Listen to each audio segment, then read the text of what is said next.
I know this may surprise you, but if somebody has some awakening by themselves, but they only understand it by themselves, it cannot really help them.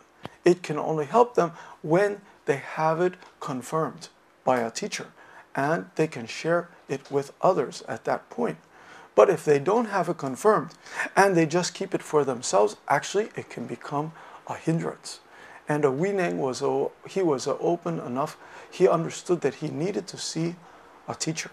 He needed to talk to the master who was the teacher of this monk who was reciting the Diamond Sutra. And at that point he asked, where is this master? How can I go see him? And then he arranged for somebody to take care of his mother. He arranged for somebody to help his mother. I'm not sure. It's very remarkable the way all the causes came together. The cause and the condition came together is very remarkable. He's very young, he's very poor.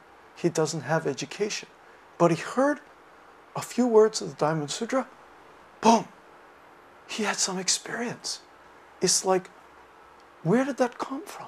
It's amazing, actually. Where did that come from? And he knew that he had to visit the patriarch who lived on the mountain far away. And he knew that he had to find somebody to take care of his mother. So he said that he borrowed or somehow arranged for his mother to be taken care of.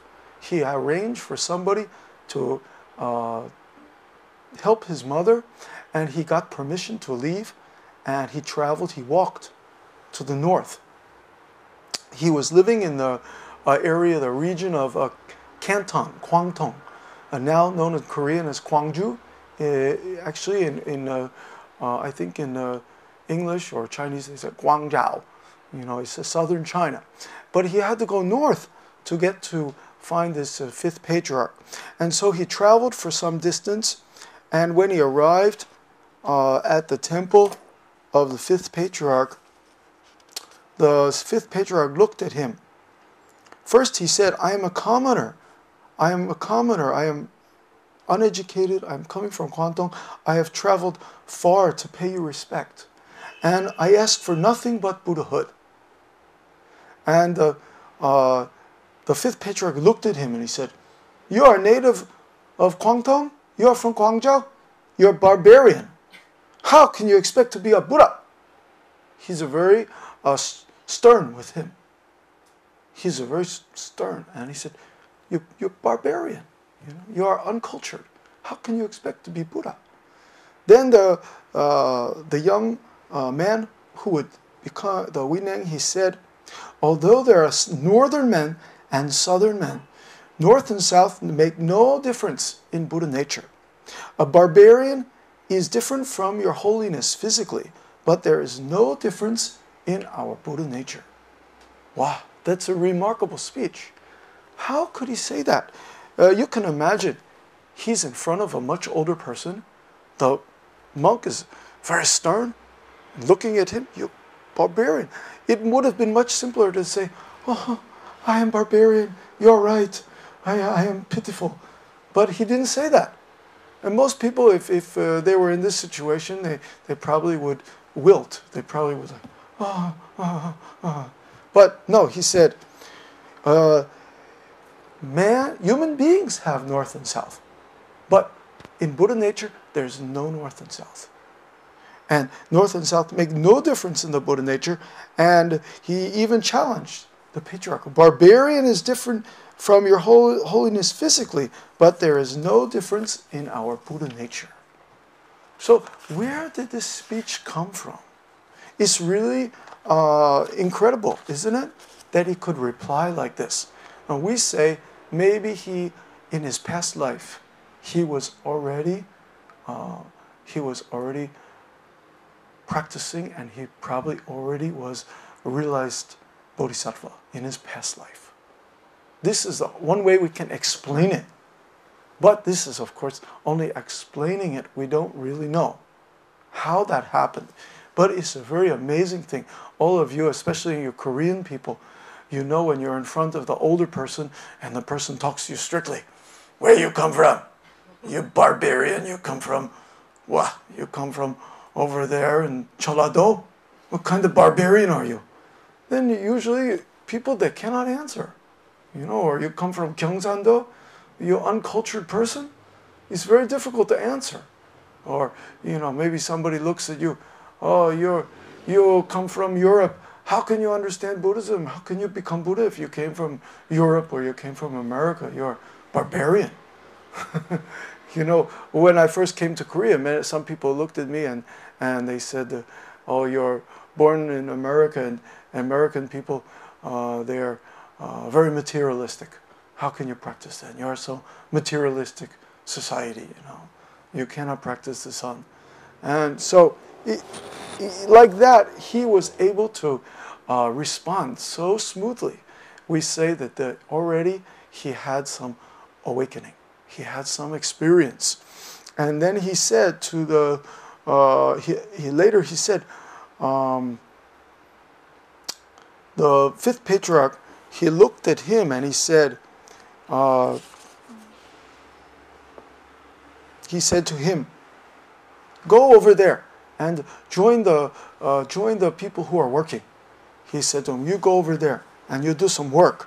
And then he said, "Wisdom often arises in my mind.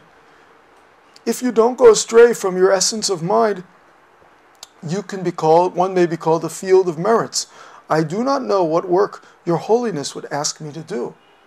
He's saying, what kind of work can I do? Already, if I stay with my true self, I'm doing the best work that there is. And so, but the patriarch looked at him and said, "This barbarian is too bright." He said, "You're too clever. Go off to work." Well, why did he say that? Why did the fifth patriarch, why did he tell him to go over to the backyard and to split firewood and to pound the rice? Now, of course, some people think that because he was telling him to do some kind of working meditation, but that's not the case actually. He told him to go over there because he wanted to protect him, because other people were jealous of him. Other people saw that he was of unusual capacity, and they are jealous of him. So he said, "You barbarian, you go over there, you do some work." He's actually protecting him that way. So it's said that after that, the Huineng was just working in the temple of the fifth patriarch, pounding the rice and chopping the firewood. And you can see, many times you can see the picture, the painting on a temple wall of Huineng pounding the rice. And it's very common in the temple to see some kind of a wall painting of Huineng pounding the rice. And it's said for 8 months he's just doing this kind of work. And one day, he said the patriarch, the fifth patriarch saw him one day and said, and talked to him. He said, "I know your knowledge of Buddhism. I know your knowledge of Buddhism is very sound, but I have to refrain from speaking to you, lest evildoers should do you harm. Do you understand?" And he said, yes, sir, I do. "And to avoid people taking notice of me, I dare not go near your hall." That time there were many monks, many people studying with the fifth patriarch. And he dared not go near the place where the fifth patriarch resided, even though he wished to talk to him, but he dared not go because they would be jealous of him and they may do him harm. So then it's said that the patriarch one day assembled all his disciples and said to them, "The question of incessant rebirth is a momentous one." He said, the matter of life and death is very great matter, and things are changing very fast. And what this actually means is he's getting older. He's not so young anymore, okay? It means, the deeper meaning of that is he's getting older, the fifth patriarch. So he said, "Day after day, instead of trying to free yourselves from the bitter sea of life and death, you seem to go after tainted merits only merits that cause rebirth. So rather than trying to free yourself from life and death, you're chasing after merits. In Buddhism, we often talk about merits, the merit of sharing, the merits of giving, the merits of taking precepts, the merits of doing this and that. But he said, tainted merits, merits that only cause you to be reborn. These merits will be of no help if your essence of mind is obscured. If you don't know the essence of your mind, even though you may do many good things, you may do many meritorious things, you're not going to be free from life and death. Then, go and seek for prajna in your own mind and write me a stanza, a poem, a gatha. Write me a poem about it. They say gatha, but actually we say in English poem. He who understands what the essence of mind is will be given the robe, the kasha, the kasa. When he says robe, it means the kasa. And the Dharma, and I shall make him the sixth patriarch. Go away quickly. Delay not in writing this stanza, as deliberation is quite unnecessary and of no use. The man who has realized the essence of mind can speak of it at once, as soon as he is spoken to about it, and he cannot lose sight of it, even when engaged in battle. Wow, that's quite a statement. He's saying, if you get this essence of mind, essence, which is the true nature, even you are engaged in a battle, even you are fighting with somebody like on a battlefield, you won't lose it if you really attain it.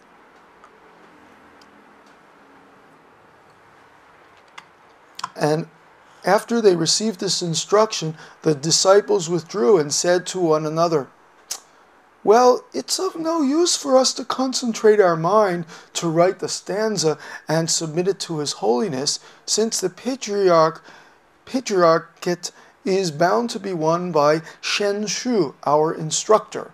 That time Shen Shu was the head monk in the temple. He was in Korea we say the Ipsung Snim, or the most senior instructor of the monks. And all the monks that time, they said, there's no use. Why should we get a headache? Try to write a poem. We know that the head monk is the most advanced. Let's just see. He will probably win this, and he will probably get this. And if we just write something perfunctorily, if we just write something and it's not so good, it just will be a waste of energy. And upon hearing this, all that made up their minds not to write. They all decided not to write. This means they don't have confidence. They didn't really attain the essence of mind. They didn't really attain their true nature. So they decided not to write about it. And they decided that we will just, why should we take the trouble?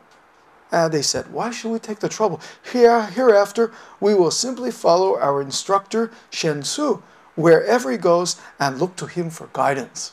Of course, this was very convenient for them to decide that Shen Su would be the sixth patriarch, and they just automatically decided not to write their poem. Well, the problem was, though, that Shen Su was also not so confident. And he reasoned with himself, considering that I am their teacher, none of them will take part in the competition. I wonder whether I should write a stanza, a poem, and submit it to His Holiness. If I do not, how can the patriarch know how deep or superficial my knowledge is? If my object is to get the Dharma, my motive is a pure one. If I were after the patriarchate, then it would be bad. In that case, my mind would be that of a worldling, and my action would amount to robbing the patriarch's holy seat. But if I do not submit the stanza, I shall never have a chance of getting the Dharma. A very difficult point to decide indeed. So, this is interesting. His thinking was like, if I write the poem, and it's not so good, it's not pure, my motive is not pure, people will say I'm just trying to steal. the patriarch's seat. But if I don't write the poem, I won't have a chance to know whether I really got the Dharma. So he got caught in this dilemma. It's really kind of like a catch-22, we say in English, catch-22. If he writes the poem, he looks like he's a very ambitious, bad guy. But if he doesn't write the poem, he never knows whether he attained the Dharma. So kind of like he got caught on this question.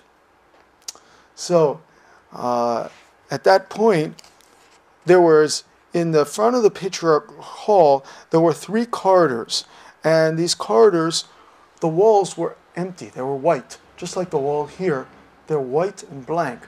And these walls were to be painted later with pictures from the Lankavatara Sutra. And they weren't painted yet. So these walls were kind of blank. Like this wall over here, except they have a clock. They did not have clocks in those days. It's just a blank wall. And the Shensu, he wrote his poem. But after he wrote his poem, he doesn't have much confidence in it. He really feels nervous about this poem. Shall I give it to Patriarch or not? And he's sweating. Oh, this is very difficult. Oh, he's sweating. And he's very nervous. And he walked to the Patriarch's, almost to his hall. Then he turned around, walked back to his room, and walked there, and turn around, go back and forth. He's really nervous. He's really sweating. And in 4 days, he said that he made altogether 13 attempts to give the poem that he wrote to the 5th Patriarch. But he doesn't have the courage to do it. He cannot do it. He lacks the courage to give it. So finally, he has a good idea. He thought to himself. He's just himself, he thought. It would be much better for me to write it on the wall, on the blank wall of the corridor, and let the Patriarch see it for himself. If he approves it, I shall come out and respect and say, that's my poem. But if he doesn't approve it, then I have wasted many years practicing here, and in that case, I will be very ashamed. So I just have to quickly leave. So he had the plan. He write his poem on the wall, but he not say it's his poem. He just watch from a distance, and if his teacher approve, then he said, yeah, that's my poem. But not approved, then he just quietly disappear. It's like kind of like a student in a high school or something. It's very funny.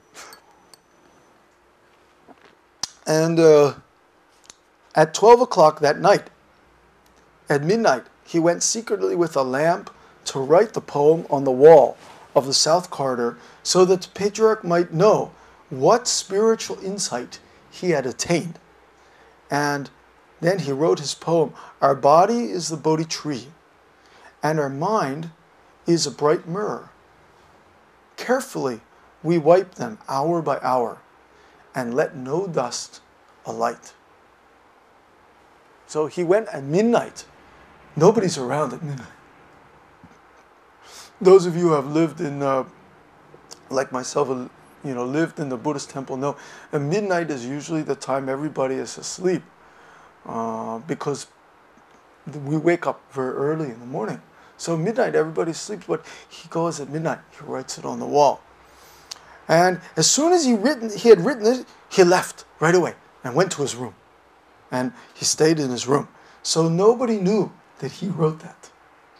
And then in his room, he thought to himself, when the Patriarch sees my poem tomorrow, and he's pleased with it, I shall be ready for the Dharma.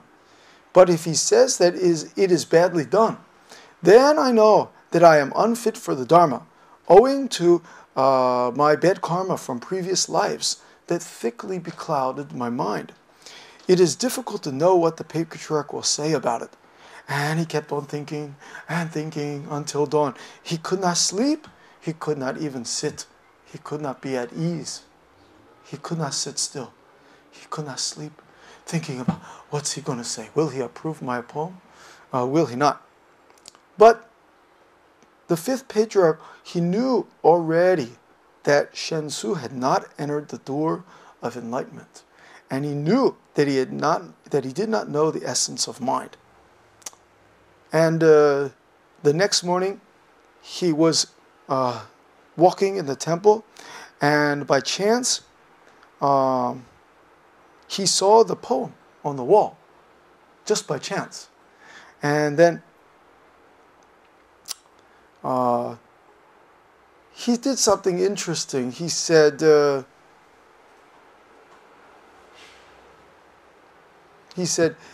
let's not paint the wall now. It's better we not paint this wall now. Let's leave this poem here so that people can study this poem and they can recite it. And if they put its teaching into actual practice, they will be saved from the misery of being born in the three evil realms of existence. And the merit gained by one who practices it, it will be great indeed. And he ordered incense to be burned and all his disciples to pay homage to this poem, to bow in front of this poem and recite it so that they might realize the essence of mind. And after they had recited it, all of them exclaimed, "Well done." And so it's very interesting. The fifth patriarch, even though he knew that his student, this Shensu, had not really attained the essence of mind, he publicly did not say that. He's very diplomatic. He said, "Oh, it's good poem. It will save you from going to evil places. It will save you from going to hell." So they burn incense there and pay their respect to it and recite it. And he's very diplomatic. He's very wise. He knew that if he says something bad about it, the head monk would leave the temple suddenly and everybody would have a problem. So he's very diplomatic. And then he ordered the Shensu, the head monk, to come to the hall, and he ordered him to come to the hall at midnight, not during the day, at the middle of night, 12 o'clock. And he asked him, "Did you write this? Did you write this poem?" And he said, "Yes, I wrote this poem. I dare not to be so vain as to expect to get the patriarchate, but I wish your holiness would please tell me, kindly tell me, does my poem show the least grain of wisdom?" So actually he was very good. He's very honest. He said, "I don't want to be the kind of bad person to steal the patriarch, but please tell me, does my poem have wisdom?" And the patriarch said to him very directly, he said, "Your poem shows you have not yet realized the essence of mind. So far you have reached the door of enlightenment, but you haven't entered it. To seek for supreme enlightenment with such an understanding as yours can hardly be successful." And then he continues I won't read everything he said, but he continued to tell him that one must be able to know spontaneously one's own nature or essence of mind, which is neither created nor annihilated. And he went on to tell him about the essence of mind. And he said, "You had better go back and think it over again for a couple of days, and then give me another stanza, another poem. If your poem shows that you have entered the door of enlightenment, I will transmit to you the robe and the Dharma." So after this, the Shensu was quite upset, actually. He was really upset by his failure, and he tried for several days to write another poem. But it really upset his mind even more. And he's really upset, so he was like sick. He's ill, and he's sick, and he's like he was in a nightmare, and he could not find comfort in sitting nor in walking. He's very uncomfortable because of that. And so he's wow, he's like really upset by this failure. So after that, what happened is that the Weineng, the young man, he is not yet even the monk actually. He's working like a hengja in the. He's working just a working person. He's working pounding the rice, and he was pounding the rice. And while he was pounding the rice, he heard the poem that was being recited, the poem that was written by Shensu. And as soon as he heard it, he knew at once that the composer of it had not yet realized the essence of mind. And although he had not yet really been taught about it, he already had a good idea of it. And at that point, he got the idea that he too would write his own poem. And he asked somebody to help him write the poem on the wall that he had already composed. He was composing in his mind. But the person that he asked a monk, a young boy, he said, "You barbarian, how can you write the poem? You don't even know the Chinese character. How can you write the poem? You are uneducated." And later, at that point, the Weineng was able to give his poem, and the boy who was there, the young monk who was there, he was able to take it down and write it for him. And he said, "I will take it down for you, but don't forget that you should deliver me, that if you should succeed in getting the Dharma, don't forget to deliver me." So you can see there was quite a lot of, they all were quite competitive, and they all are quite ambitious. And so it was not such a simple thing for him to give his poem. And at this point, I will stop today. Does anybody have any question about this material?